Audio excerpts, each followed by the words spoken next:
ఏది చేసినా అందులో మోసం ఉంటుంది అన్నాడు యేసు ప్రభు.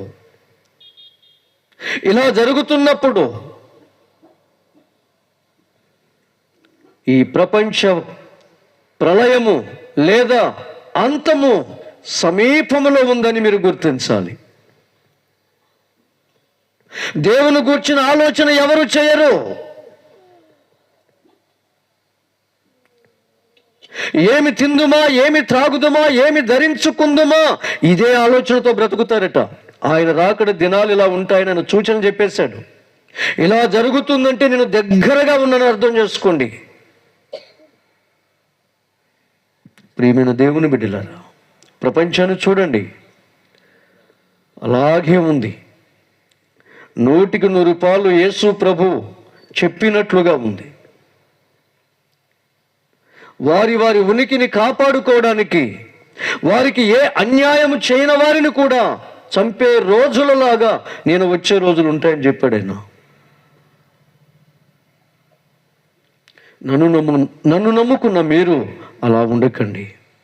నేను ఎలా జీవించి మీకు నా జీవితాన్ని చూపించానో మీరు అలాగే జీవించండి. లోకాన్ని చూసి ప్రభావితం కాకండి. వారు బాగున్నారు, అనవసరంగా యేసు ప్రభు నమ్ముకుంటే ప్రతిదీ హద్దుల్లో జీవించవలసి వస్తుంది. ఆయన్ని దాటేస్తే, ఆయనకు దూరం అయితే నా ఇష్టం వచ్చినట్లుగా నేను జీవించవచ్చు, అడిగేవారు ఉండరు, హద్దు ఉండదు, నేను ఏదైనా చేయొచ్చు అనుకోకండి. ఎందుకు తెలుసా? గర్భిణీ స్త్రీని మీరు చూడండి. ఎవరిని చూడాలి? గర్భిణీ స్త్రీని చూడండి.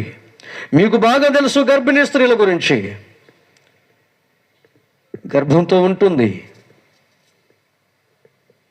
అకస్మాత్తుగా నొప్పులు అని ప్రారంభిస్తుంది, ఏడుస్తుంది.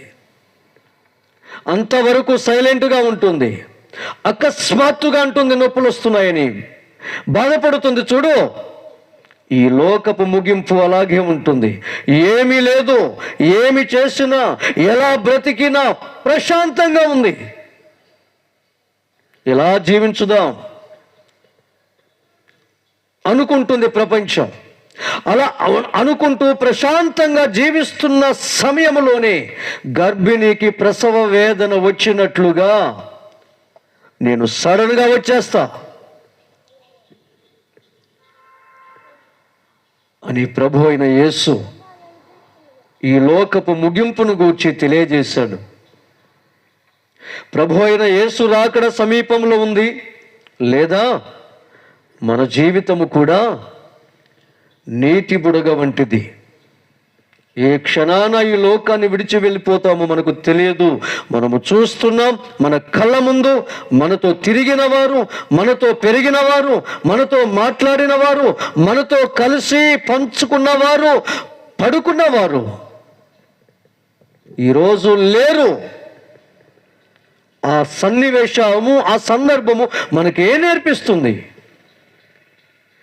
మీది కూడా అదే జీవితం కదా. వారు ఆ రోజు ఉన్నారు, ఈ రోజు లేరు. మీరు ఈ రోజు ఉన్నారు, రేపు ఉండరు. దీనికేనా ఆరాటము? దీనికేనా పరుగులు? అలా పరుగులు పెట్టిన వారు ఈరోజు కాలగర్భంలో భూమిలో మట్టయిపోయారు కదా. మీరు జీవించినంత కాలము నేను ఎలా భూమి మీద జీవించానో సాధ్యమైనంత వరకు అలాగూ జీవించండి. నన్ను గురిగా పెట్టుకోండి, లోకాన్ని గురిగా పెట్టుకోకండి. లోకమంతా మోసము, అబద్ధాలతో కట్టబడుతుంది వారి జీవితము. అది ఈరోజు బాగుందనుకుంటున్నావు నీవు, ఒక రోజున కట్ల పాము వలె అది నిన్ను కాటేస్తుంది అన్నాడు దేవుడు. ఈరోజు బాగుంటుందేమో, ఒక రోజున కక్కి వేస్తావు అన్నాడు దేవుడు. భరించలేవు అన్నాడు దేవుడు. కాబట్టి దేవుడు నిజం, యేసు ప్రభు నిజం. ఆయన నీ కొరకు నా కొరకు ప్రాణము పెట్టింది 100కి 100 నిజం. ఆయన మరణమును జయించి తిరిగి లేచింది నిజం. ఆయన బ్రతికినంత కాలములో 33.5 సంవత్సరాలలో ఒక్క తప్పు చేయలేనిదన్నది నిజము. ఆయన మీద ఎవరూ కూడా నువ్వు ఇది చేశావని రుజువుతో చూపించలేకపోయింది నిజం. ఆయన పరలోకానికి వెళ్ళింది నిజము. పరలోకములో నీ కొరకు నా కొరకు స్థలము సిద్ధపరుస్తుంది నిజము. ఒక రోజున రాబోతున్నది నిజము. ఇది నమ్మగలిగితే, ఇది విశ్వసించగలిగితే మనం యేసులా జీవిస్తాం. యేసు ఉన్నటువంటి పరలోకాన్ని స్వతంత్రించుకుంటాం, స్వతంత్రించుకోబోతున్నాం.